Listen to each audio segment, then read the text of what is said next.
Good evening, Sir Art Abadiano. Um, Sir Art of Buhangin. Yung order is Infinity or code niya is number 795 ng Double Bell. iKappa IPSC version. iKappa 5.1. Unbox natin. Yan. Actually, binuksan ko lang to, sir, nung pinicturan ko yung unit. Pero ngayon pa to matitest.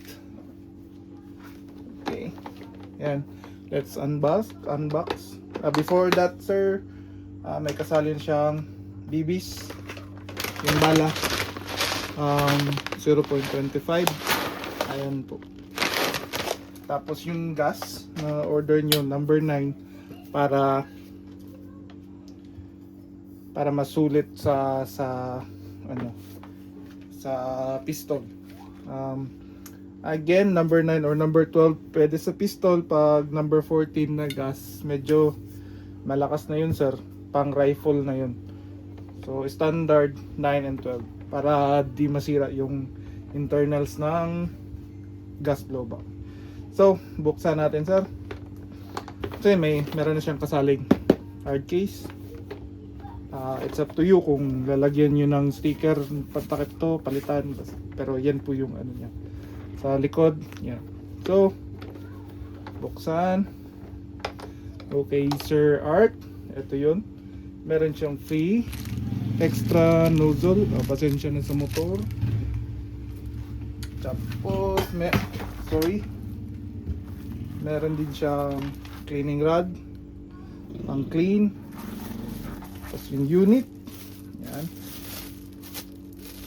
yung unit, sir, Infinity Gold. Ayan, iKappa. May mga oil pa. So yan, ganda, sir. Yan, ganda ng unit. Mabigat siya, sir. Yung mga equivalent nito ng mga EMG nandun sa 15,000, 14,000, 15,000. Yung sa Tokyo Marui nasa 13, 14, yung ganun. Ito yung budget friendly natin, 5.8, may kasamang BB. So iKappa, sir, 30 rounders. Pero reminder lang, wag mo punuin ng 30, siguro mga 20 para may space naman siya. Eto, pag di mo napipisel, dili na mo mapindot, sir, meaning may gas siya. So pag store ng mag, ito palang mag, sir, ang soul ng imuhang unit. So pag store ng mag, dapat meron siyang mga 3 seconds na gas para di masira yung internals nito, yung o-ring, dili malata.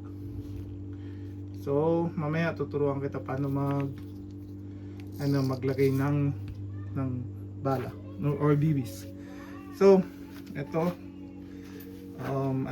check tayo, visibility check or physical check. Ayan, merong bever tail, merong safety pin din to.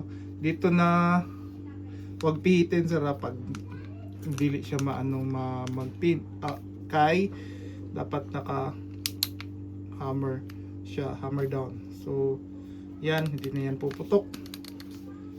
So pag down, hindi rin yan puputok, sir, kasi yung bever dili na pindot. So para magpindot, suron lang jud, sir, nga sampak yung hands mo para mapindot. Okay, again. So kung dili siya mapindot, sir, hindi siya mabuto. So masaka pod.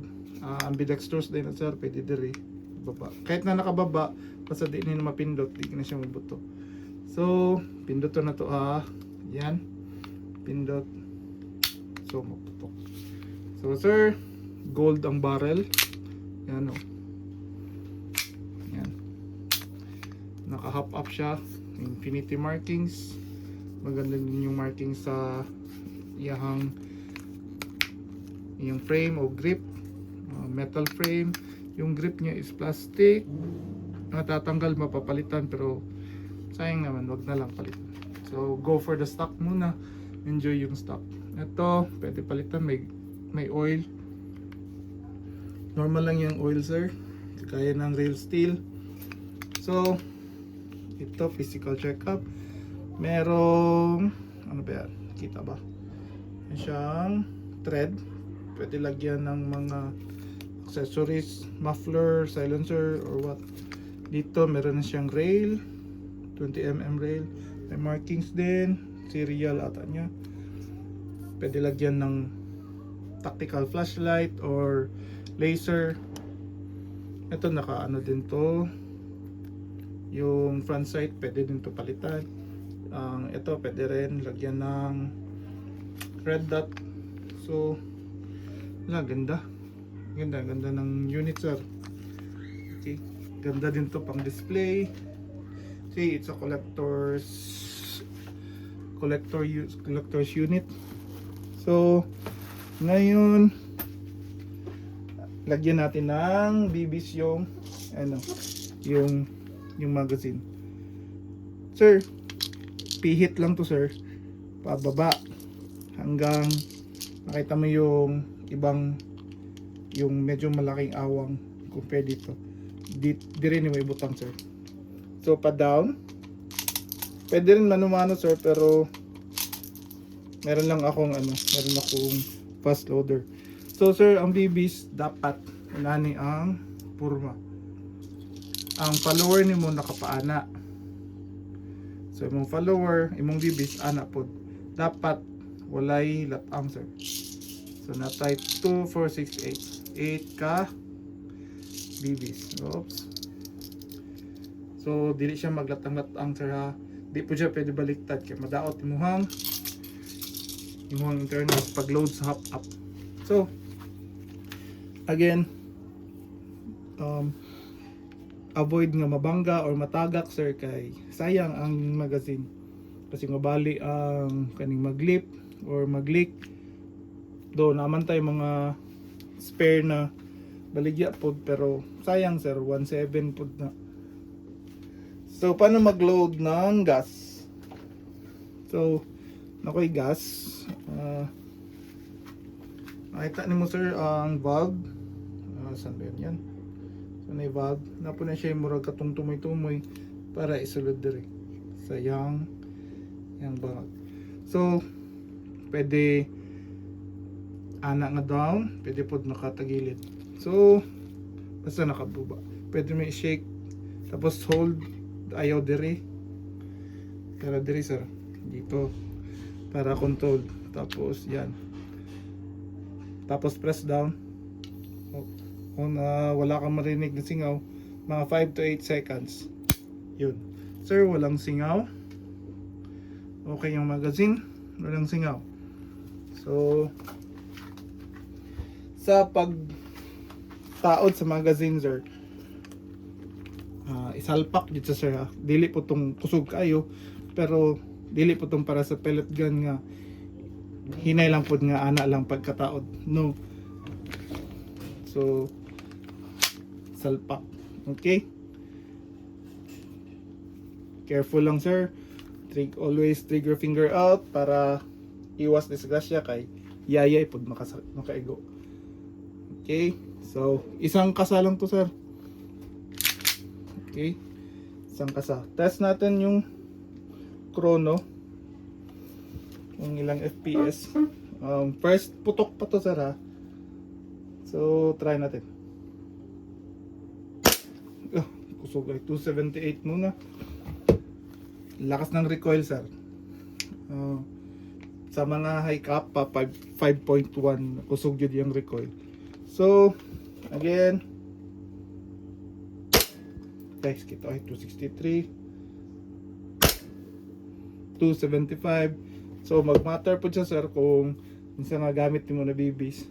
Ang akong gigamit kay 0.30, so bugat siya, murang naa siya din sa 2.1. Pero kung 0.25, 23, 20, mudagan siya mga 320, 340 iyahang kakusog. So tulo na to sir, no? Pakita ko sir ha. Putok. Firing.